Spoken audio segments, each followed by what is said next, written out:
You're still unmuted. You're still muted. You're still muted, Evgenia. I see. I repeat. Much better. No. I say, you remember I said I disappear at 12 as a sender. I decided to do it a It's little not 12 earlier yet. because Yeah. I pressed the wrong button. So, Yeah. No, okay, to make a long story short, you understand what we did. Nature, environment, through we partnership, we were partnering with the open world. I sent a group before we started building, we call it Oceanarium. It's among the top 10 in #1 in Russia and among the top 10 worldwide. You call them aquariums. I sent a team, traveled, they toured in Monterey, in San Diego, and in some 3-5 cities, large cities in the US, in China. That's what I managed to do in terms of protecting environment and doing something for ecology. Now, just my, that was first. The second, an e-club, an e-club, Siberia, when I was governor in 2014. In Novosibirsk, I was instrumental in chartering my second club. And less than a year, together with the initiative group, we chartered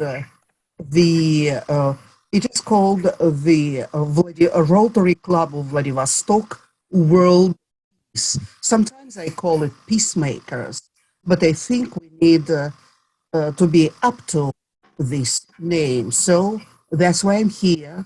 I would like to learn so that I could teach a little bit later to tell my colleagues and friends what the peacemakers and peacemaking is all about. I'm sorry that I'm here now just solo representing my club, but this is because of a couple of things.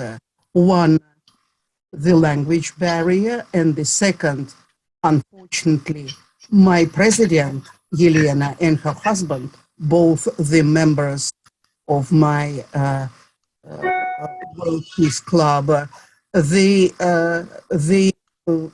just contracted the COVID-19 as well. They already checked out from the hospital, but they are very weak. I mean, they're at home, everything is okay, but that's why solo today.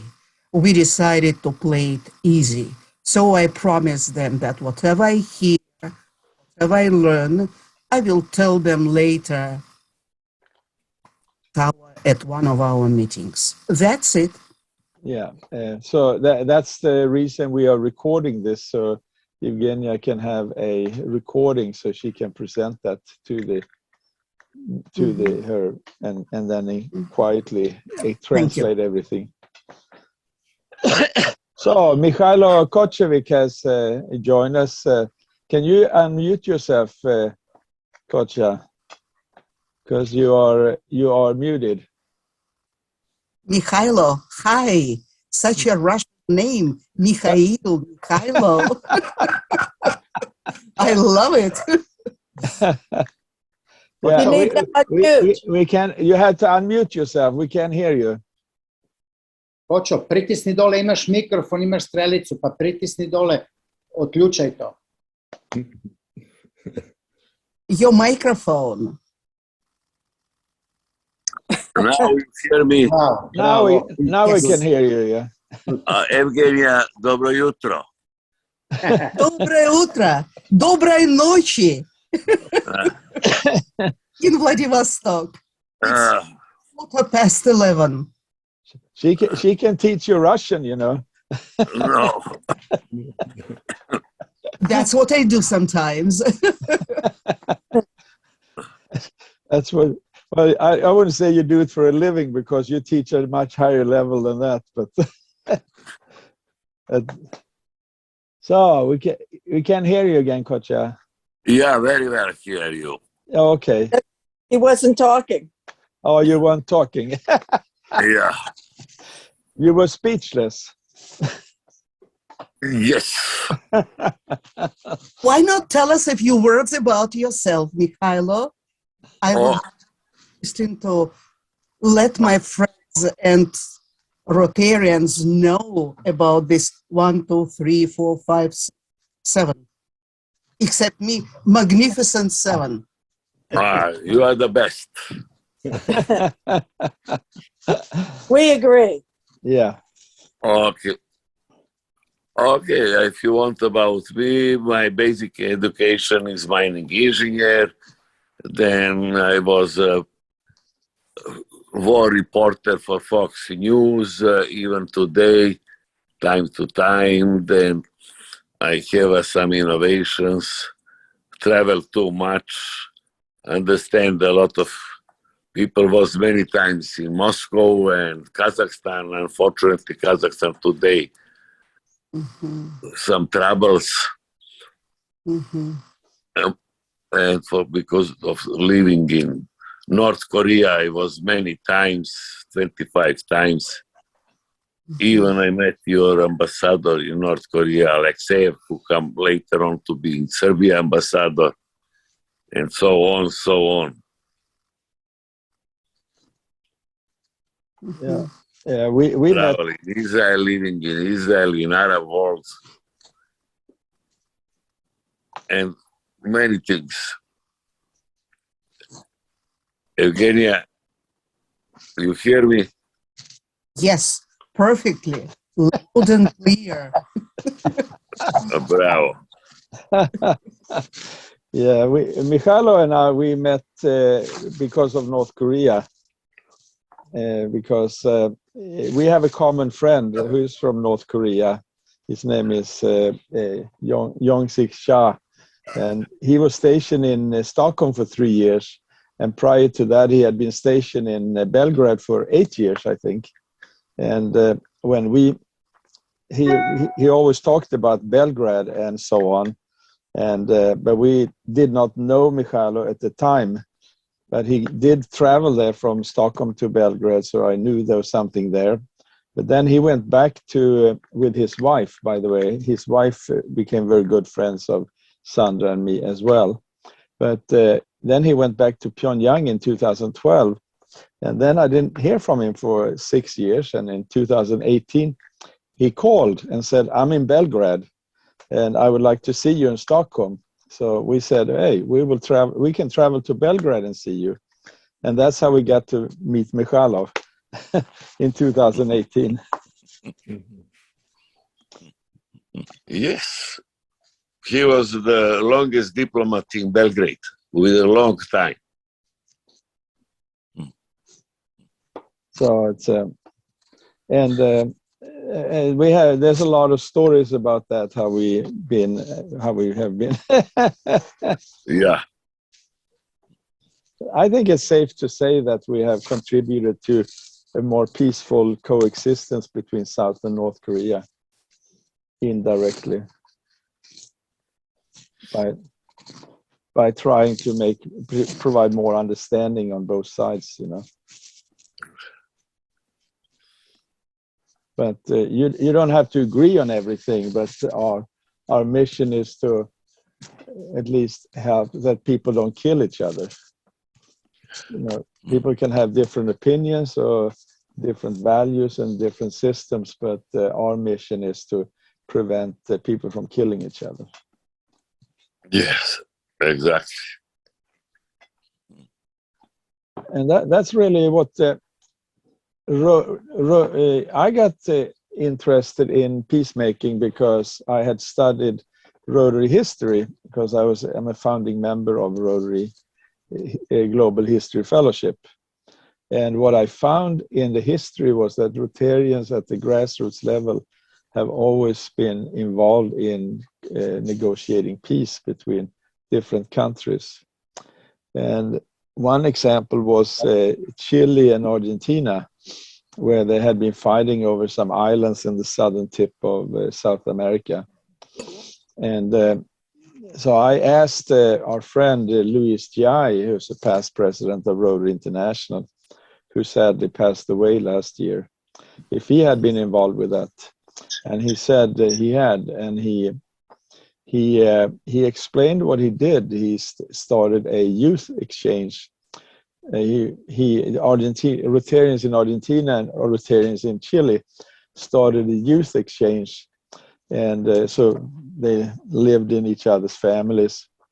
And that eventually, that friendship and the relationships that developed also influenced the governments of Argentina and Chile, because Rotarians have contacts up at the high level as well as we are at the grassroots level. And eventually they made peace. And then Luis had been involved in peacemaking between Cyprus, the Greek Cyprus, and Turkish Cyprus. So, and then, so he and I, we decided we were going to start Grassroots Peacemaking. And because he came to my district conference in 2014, he was the president's representative for that. And so he inspired me to start the Grassroots Peacemaking. And then, of course, after that, I was asked to lead a breakfast meeting that the Rotary Club of New York had across the street from the United Nations.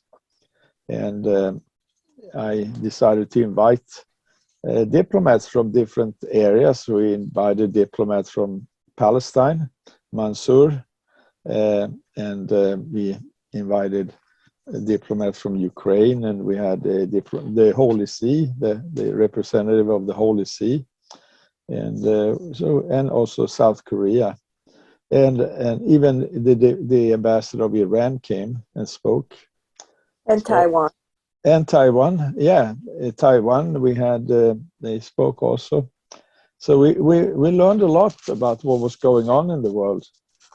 So that's what, but basically, I don't think we're inventing anything new.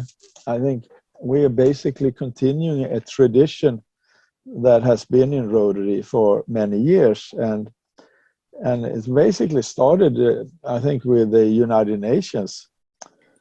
I remember in 2005 when the Rotary was 100 years old. And there was a retired professor, her name was Rubina Leach, came into our booth at the Rotary Global History Fellowship. And she said that she knew Paul Harris, Rotary's founder, Paul Harris, when she was a little girl. And I asked her if she had any conversations with Paul Harris, because he was a friend of her parents. And she said yes. She asked, it was in 1942. She asked what Paul Harris thought about the war that was going on. And Paul said, well, the war is terrible, and I hope it will end. And after that, we can bring back Rotary in Italy, Germany, and Japan. And after that, we must do something to prevent this from ever happening again. Shortly thereafter, maybe a year later, there were a group of Rotarians that got together in London.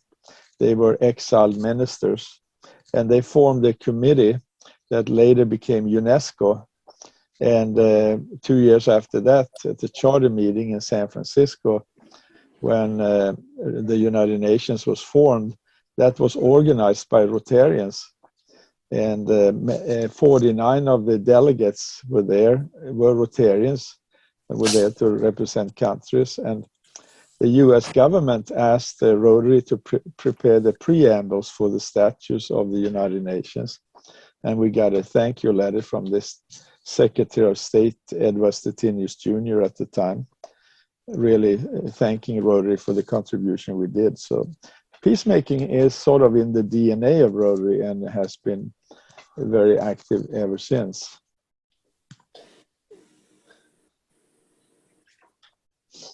Well, I can only say bravo. But you know what?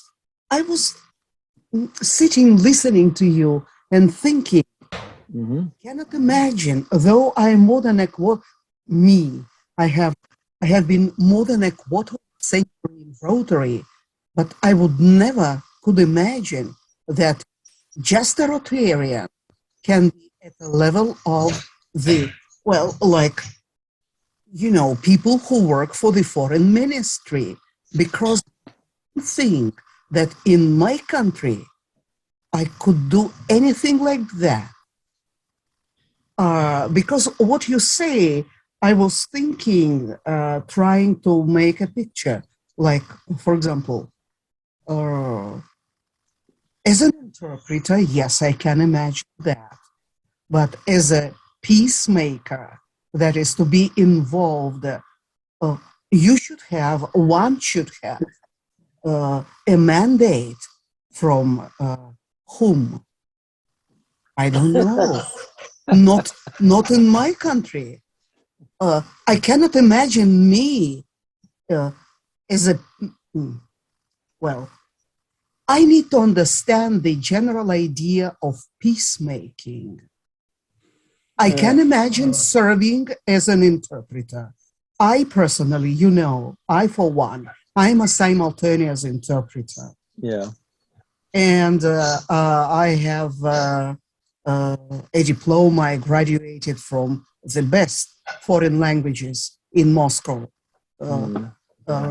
Institute, named after Maurice Thorez, that is the Moscow Institute. I have a diploma, but I am a woman.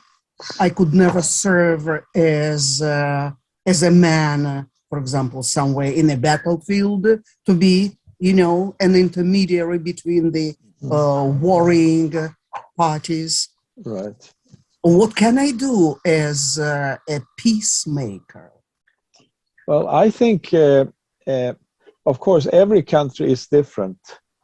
And one of Rotary's strengths is that we are very flexible in adapting traditions in each country.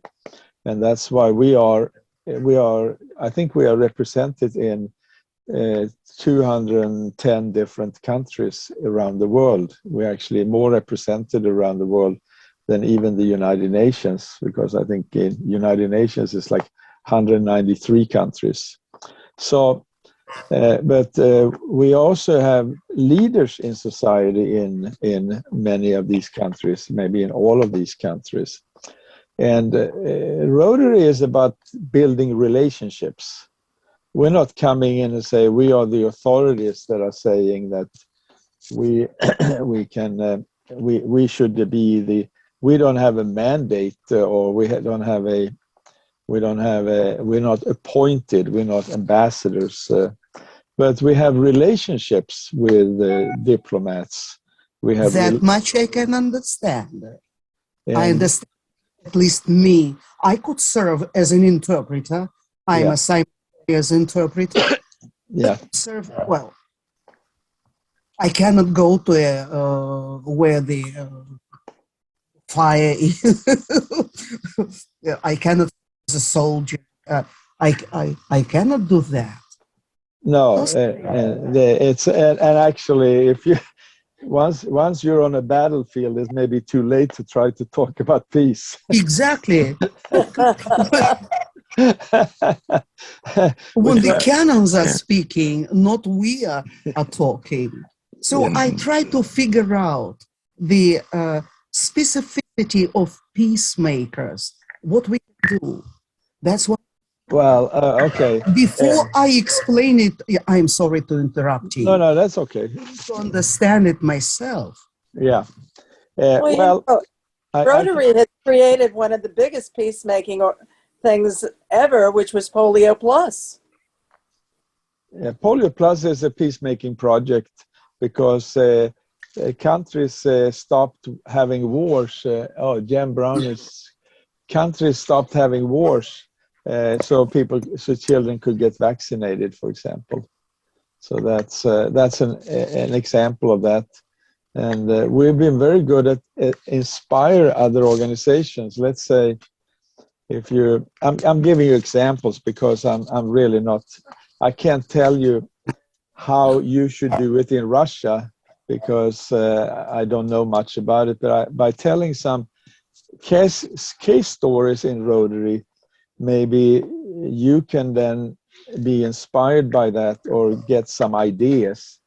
or when you can talk to your friends. But let's say, for example, Polio Plus.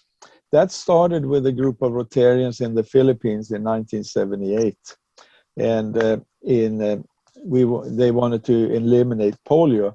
So it was started with a Rotary Club, and then it spreads to a district, and then other districts got inspired. And 10 years later, Rotary International got involved, and they raised $260 million to really put it on a world. Now Rotary suddenly had a strategy. Things sometimes take long time to develop in Rotary, but when they finally develop, they actually can be very serious. So by raising $260 million, they got the world's attention. That was in 1978, and that's of course more than 40 years ago. We have since then raised $1.8 billion to eradicate polio. But we have now eradicated maybe, I think we have a handful of cases, maybe 10, 20 cases in the rest of the world. And there used to be millions of people that were affected by polio. So the total cost of that so far is $18 billion. So while we raised 1.8 billion, we inspired other organizations to contribute money also. US Congress, for example, you've probably heard that they can't really agree on anything. They agreed through Jim Lacey, past president, Rotary International, did a beautiful job lobbying there. And they contributed $3.5 billion. Bill and Melinda Gates, $2.5 billion, and many other countries contributed. So we actually are very good at inspiring other organizations, taking the lead, and I think that's what we can do. But sorry.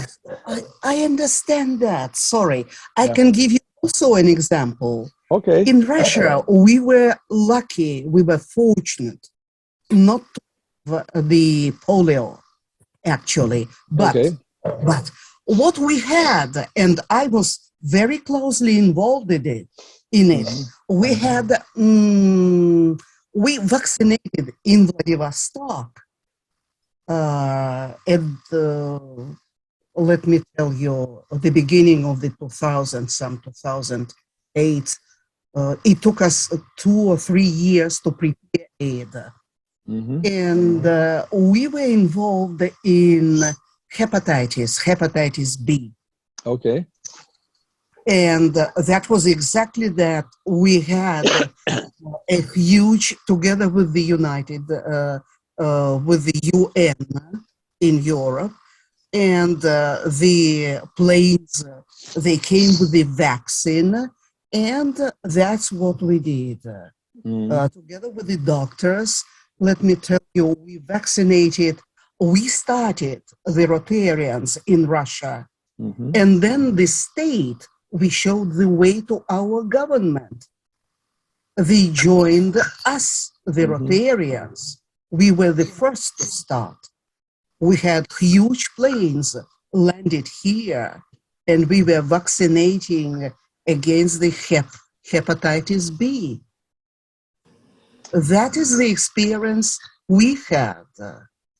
Polio was not something that, bugged us so much. No. But Hep B, that is something I know. I was involved in it. And my club was instrumental in doing that. Well, that's an excellent example that you mentioned. Let me tell you, 300, about $350,000 US airlift. Okay. Through the European branch, then we had a lift, and then they were brought, the plane, a huge plane was brought in Vladivostok. That's what we did.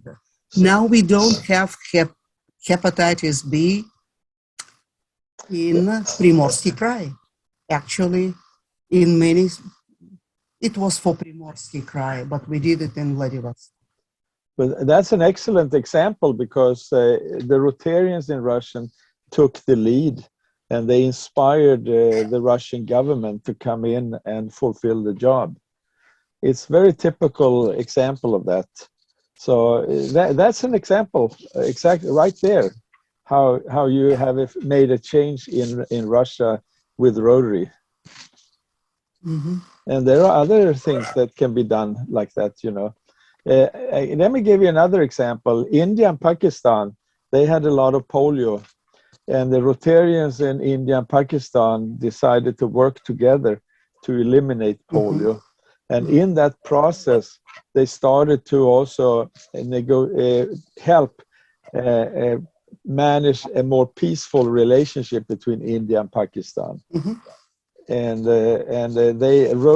Rotarians on both sides have helped to keep the lid on the conflict there. So that's another example. But every country, Rotary is very flexible, and there's not one formula that works for the whole world.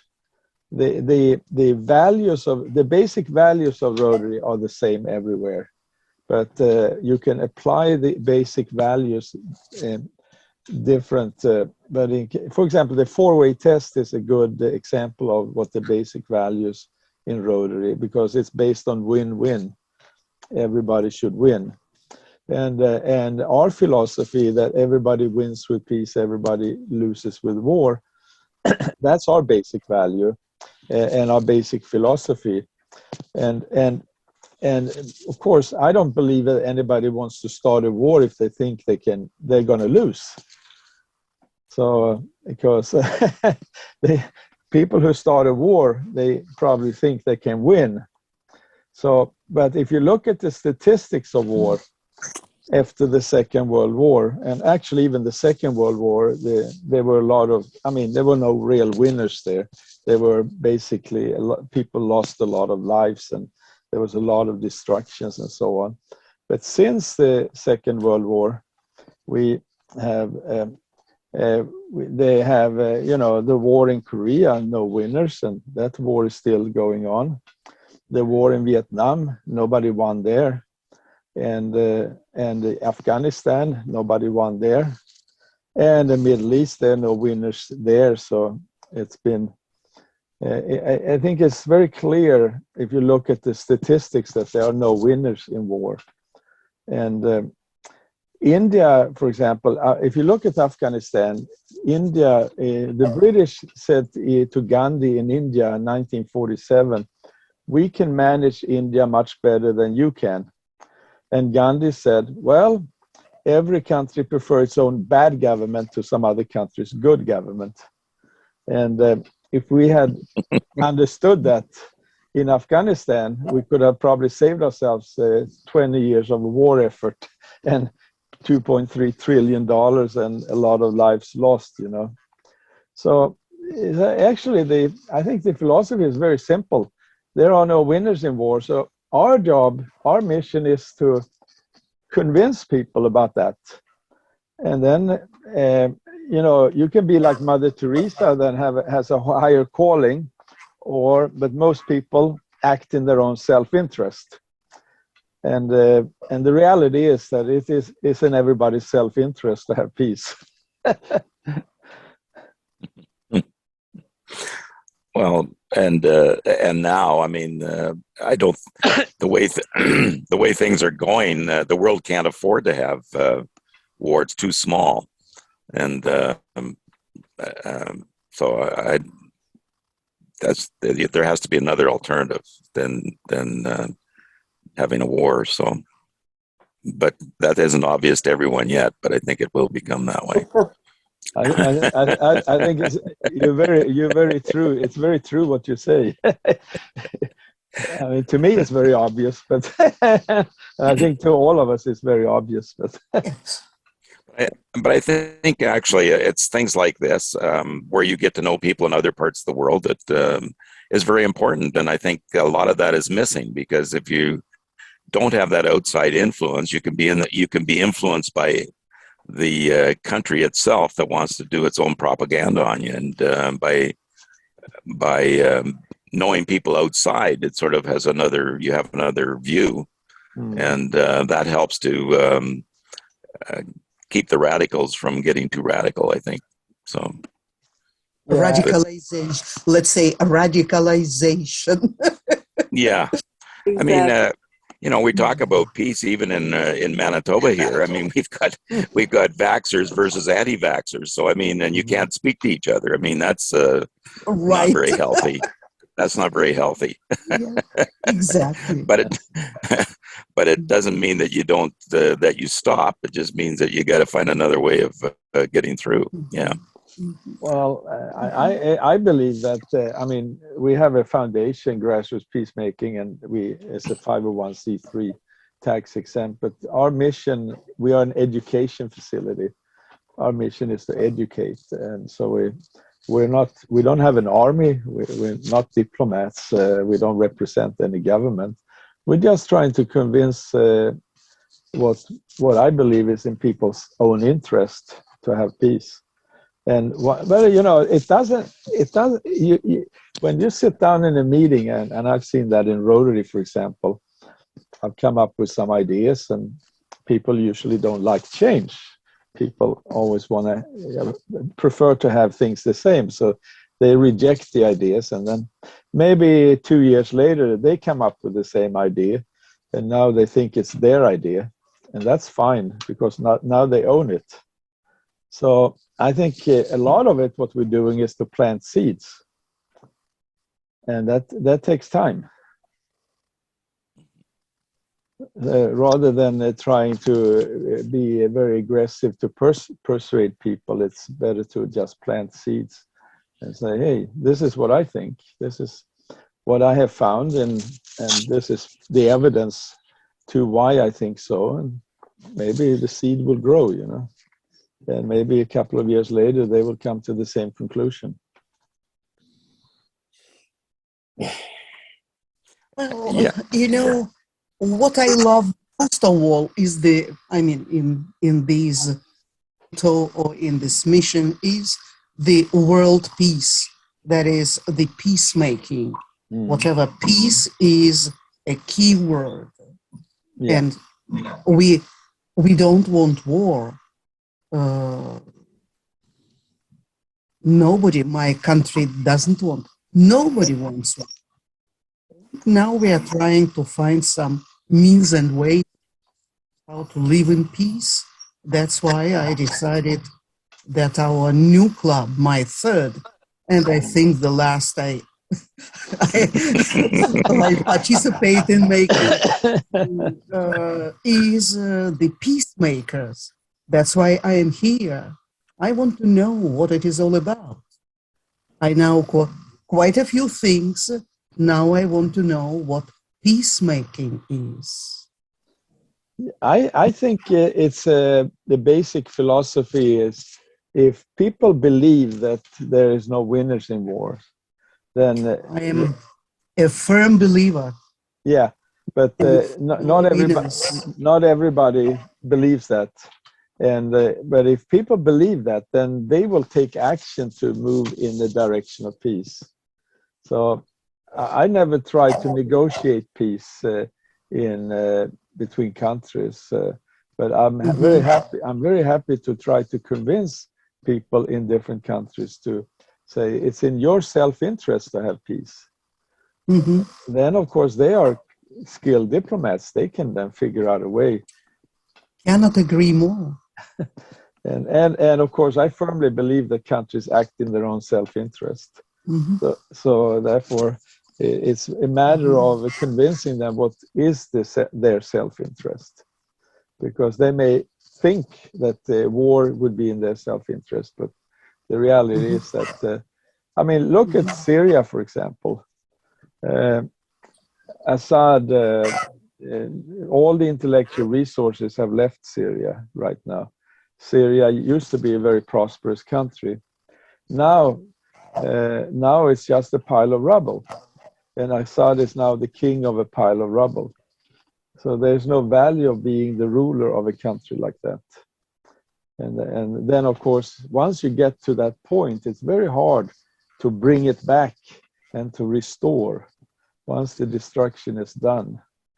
So it's better to, it would be, I believe it would be in his self-interest not to have chosen that direction. And I think, frankly, that if he had said, okay, I will allow people to be dissenting, and he could have been celebrated as the father of democracy in Syria, because he was a doctor from London and so on. So that's an example. And but I mean, I'm saying generally, I don't know everything about Syria, of course, and what's going on there. But I think in general, I think you know, in America, in New York, we have more than 200 nationalities that live peacefully here.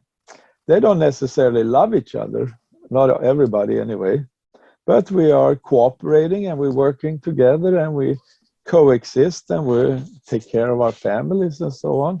So I don't think peace means that you absolutely have to love each other. You just act in your own self-interest, and you can do business with each other, or you can work together, and I believe that everybody wins by doing that.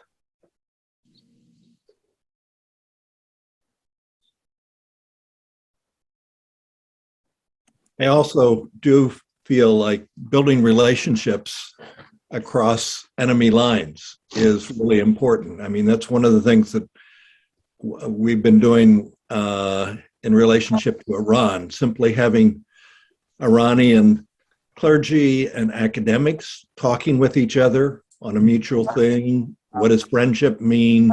You know, how do you get along with each other? Or even just discussing how do you deal with COVID-19? But simply having people on different sides getting to know each other professionally and personally as human beings, I think really helps to build peace. Yeah. That much I understand. Mm-hmm. You know, I wonder, after 9/11, the Syrian government offered to cooperate with the United States on security measures to track down the people who were involved, and it was totally rejected. I wonder how the trajectory of what happened during the Arab Spring might have been different if the United States and Syria had started to develop some kind of dialogue at that point. So sometimes there are pivotal moments that just get passed by, and the consequences are what they are. And then, for example, Mats, you were talking about how Assad became the king of a pile of rubble. But, you know, for him and his ruling oligarchs being you know, they live quite well as the king of a pile of rubble. So it really was not in their self-interest to give that up at that point. So you have to look at it from the perspective of somebody who's just a greedy SOB, quite frankly. And they're still doing very well in Damascus. They have everything they want. They have colored television sets and running water. And you know, we all know the tragedy of Syria, but it's, you know, you have to also think in terms of the limited number of people who are running a country and what's their self-interest as opposed to the self-interest of the country they run. Yeah, it's very true. And by the way, Jan Brown is the past president of the Rotary Club of New York. And he's been involved with our breakfast meetings also. Nice that we to have. meet you. And I agree with you. A small group of people can probably live nicely, but I don't think the fact is that if he thinks of himself, has he been successful as president of Syria? I don't think he can say that he has. But you know, I'm not trying to tell the Syrians how to run their country, but my point is that there are maybe a few people who win, maybe not. I think actually, if I take an example of Germany and Japan in the Second World War or before the Second World War, they had a philosophy that they were going to conquer countries to get more raw materials, get more space, and so on. And it cost them very dearly. Both countries were bombed and destroyed. And now they're not allowed to have a military industry. So what happened was that their military industry now converted into commercial industries. And they are doing much better economically, being a commercial industry and being without any strong military. So it really shows that you can actually you don't need a military industry per se to have a prosperous economy. So I think, and of course, if you now need raw material, instead of conquer a country and bomb, you can buy it, you pay for it. And it's a much better relationship. You don't have to suppress the other people. They'll be happy to sell to you.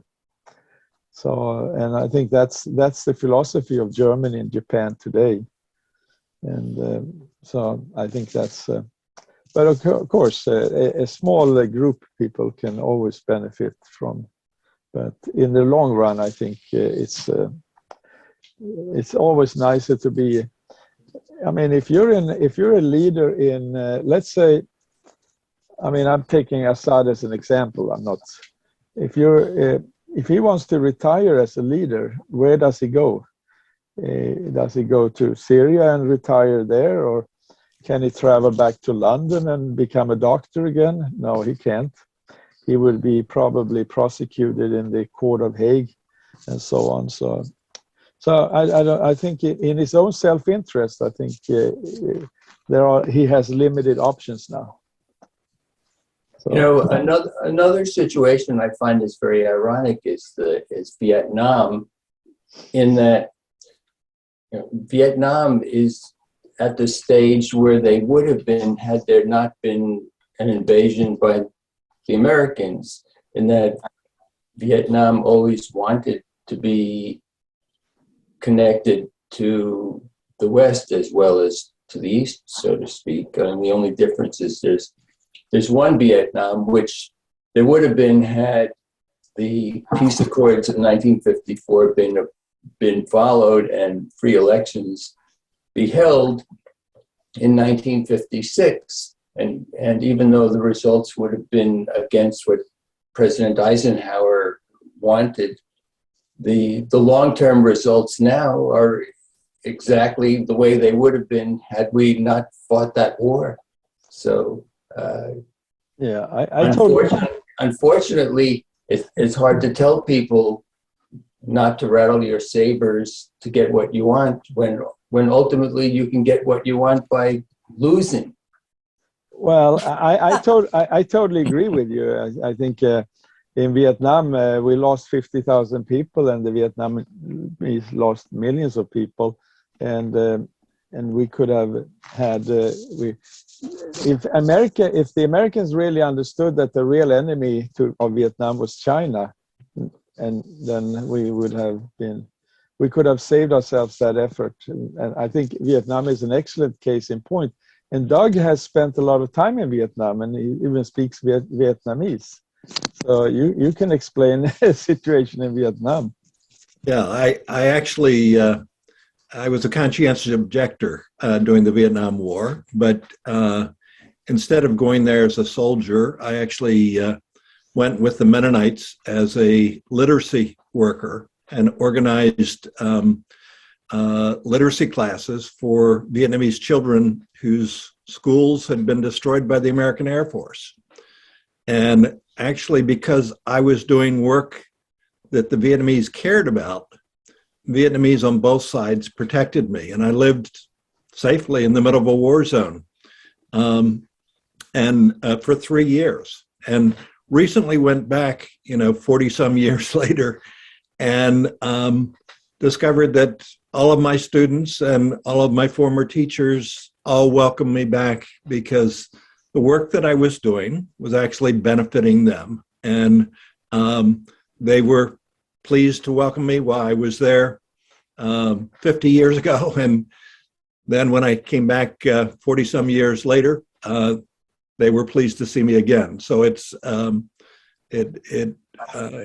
does prove that if you relate to people, even people that are supposed to be your enemies, in ways that are mutually beneficial, you form friendships, you recognize each other as human beings, and ultimately the world is a better place.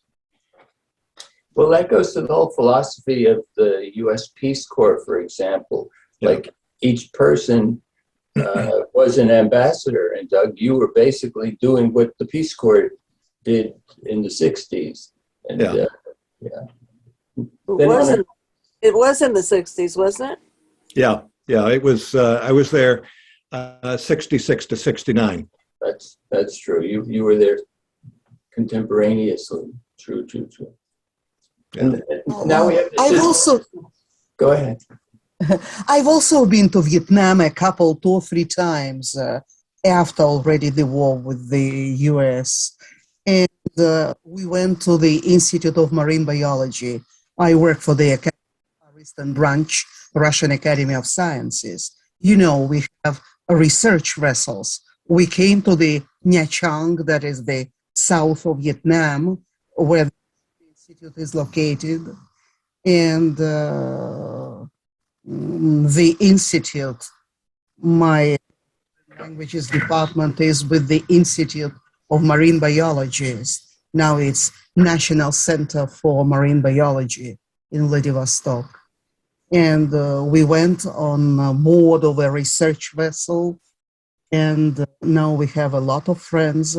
Some of them speak good Russians. They were educated in Russia, in Odessa, even with some specifically Odessa, I mean Jewish, and they know the Russian, they know the jokes or anecdotes, and we have very good relations, I mean scientific relations. I know that better have develop science and do science than do something else. We have quite a few friends in Nha Trang and former Saigon, and I know what you're talking about. Yeah. You know, another way where you could theoretically win by losing is, I always thought it was a terrible mistake when NATO moved east, when the Soviet Union was collapsing. This was such an attack on the Russian psyche. I mean, here, the United States, for example, went ballistic when Russia moved into Cuba, when we had the Monroe Doctrine for 100 years. So from the perspective of a power having a comfort zone, which we invaded by expanding NATO, we were counterproductive in terms of long-term peace. If we didn't do that, and by we, I mean the West, I think that we wouldn't be in the situation we are now vis-a-vis Russia and NATO and the United States, and we might have very well had a more peaceful Europe. Yeah. Well, I think there was a verbal agreement between Gorbachev and Bush, I think it was at the time, that Russia would have its sphere of influence and America would have its sphere of influence, and I think there was a violation of that agreement, basically. And one of the today, right? one of the interesting things that I observe is that I can't understand with NATO why they wouldn't expand if they want to expand and then eventually include Russia. You know, well, I mean, it seems to be a no-brainer as far as I'm concerned. But anyway. I think if you look at it 30 years ahead of time, China is becoming more and more powerful, and it might be in the future be in Russia's interest to be a partner of NATO. So well, in its own self, especially, well, of course, yes. And look at the borders that Russia touches, I mean, I would be, I would be. Nobody has a crystal ball to look into that and No. Yeah. say something that we might or could have possibly in a few years. Everything is very blurry. No, absolutely. Nobody wants war. This is for sure. Yeah. And so, yeah, so it's, you know, I look at Costa Rica, and they abandoned their army a number of years ago. And they're probably one of the stars going on in terms of the money they spend on armies, they spend on education. And so they're doing quite well. And I kind of wonder why even a country like Canada, why we need a big armed forces. I can see where, you know, you need something to defend your borders to say that you're still there, but it doesn't make a lot of sense for every country to have its own little army to, I don't know what you're defending against. So unless, but so I like the Costa Rica example, which is kind of radical, I guess, but there's no reason why some of these countries should feel they have to have armies to protect themselves.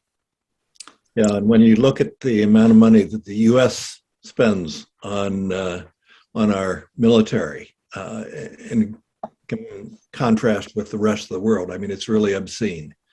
And the fact that we do actually need those resources for health and education and for a more equitable life for our own people. They are really wasted in building all of these weapons when we really have no threats really on our borders.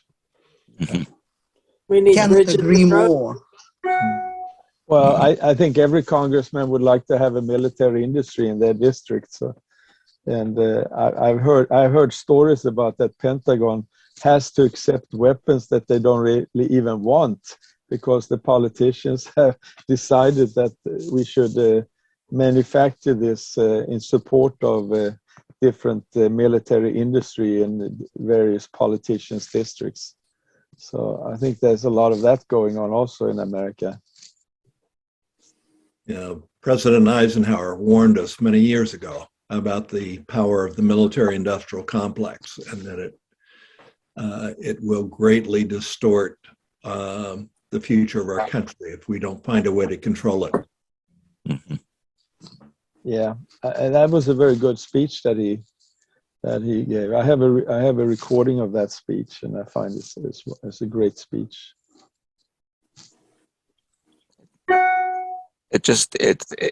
Yeah, I mean, it just seems to be a non-productive industry because as soon as you get something, then something new comes along and you got to throw it out and buy something else. And it seems to be very non-productive. Actually, if you look at the United States economy, it's a non-competitive industry with private enterprise.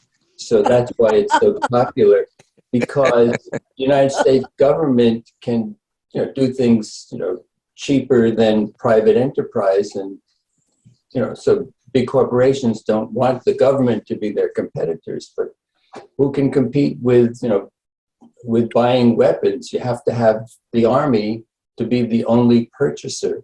So I think that's another reason why politically in the United States economy, why the industrial military complex is so powerful. It's a way of generating jobs. It's like a socialist enterprise within a capitalist society because corporations can't do it on their own. But you have Elon Musk, who is launching missiles, spaceships to do research. Yeah.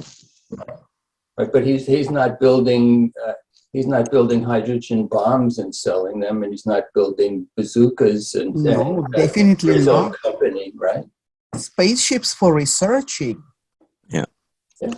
But this is why I think in the world, because of these military industrial complexes, that the onus is on every country to have its own army. So therefore, you can buy these these arms and that to me is absolutely crazy. So but anyways, we're in Canada we're looking at spending billions of dollars on military stuff, and where is it going to come from? Well, planes will come from the U.S. and then they'll become obsolete, and we'll have to do it again. And if a country decided that they wanted to take us on, they probably wouldn't have much of a problem if it was a military thing. So I don't know why we're pretending that we have an army that would prevent somebody coming in and taking us on, taking over. So, and when we find that in these countries now, like Afghanistan, for example, it's guerrilla warfare that ends up winning, and that means that people themselves reject the incoming state or whoever's coming in. So I think that's proven over and over again that you don't necessarily need an army to protect yourself. The citizens will do it if they have enough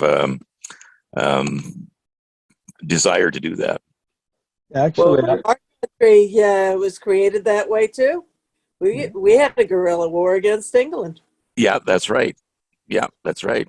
well, we have an Indian friend who is a head of a yoga organization with 70,000 followers, and we were talking about Kashmir, and what I said to him was that the border between Pakistan and Kashmir is so mountainous that it cannot be defended, really, because so the only way they can protect Kashmir is to have the support of the local population to do it themselves. And that means the Indian government has to treat the people in Kashmir in a nice way and not suppress them. And because you can't display enough military. But Winston Churchill said about Norway, because it's very mountainous, Norway cannot be invaded. And Denmark, which is all flat, it cannot be defended. And I flew over Afghanistan in 1990 in a Soviet cargo plane in Il-76 on my way from Tashkent to Singapore. And we landed in Karachi to refuel. And I was looking at the mountains in Afghanistan, and I pretty much concluded that it's impossible to invade Afghanistan, and it doesn't matter who you are. The only people who can really control Afghanistan are the Afghans themselves. And so I don't know why they always try to invade Afghanistan, because it's the Afghans will have to do. And of course, Afghanistan is not one country, it's many tribes that have to. And we have a friend, a Rotarian actually, who is from Afghanistan, and he was ambassador of Afghanistan many years ago. And he said to me that the way you get how you control Afghanistan is to get the support of the tribal elders. So every tribe has an elder, and that's how you get they have elders. And if you look at how the Taliban took over Afghanistan recently, they went in and got the support of the tribal elders. And that of course, the Talibans were Afghans, and of course the Americans were foreigners. So of course it was clear that they didn't want foreigners there. So everything fell like a house of cards because the tribal elders already supported them. So it was exactly the formula that he had told me about a couple of years ago. So the end result was $3 trillion to zero, right? Gandhi said what he said in 1947, and it took us 20 years and $2.3 trillion to come to the same conclusion. Yeah. We could have just, Ed, we could have just sold the Taliban all those weapons and made a profit. Well, that's right. Yeah, right. And that's what we do apparently with Canada. You're a customer. Yeah, that's right. That's part of the military-industrial complex, which feeds wars because we sell governments, advanced planes and so forth, and then they're tempted to use them, and then we get to sell them more. Yeah. And then these other little countries, they buy the used stuff. Yes. The outdated stuff. America and Canada has the longest undefended border in the world, I think. Yeah, it is. Yeah. Yeah. Maybe we should become hostile and sell Canada more stuff.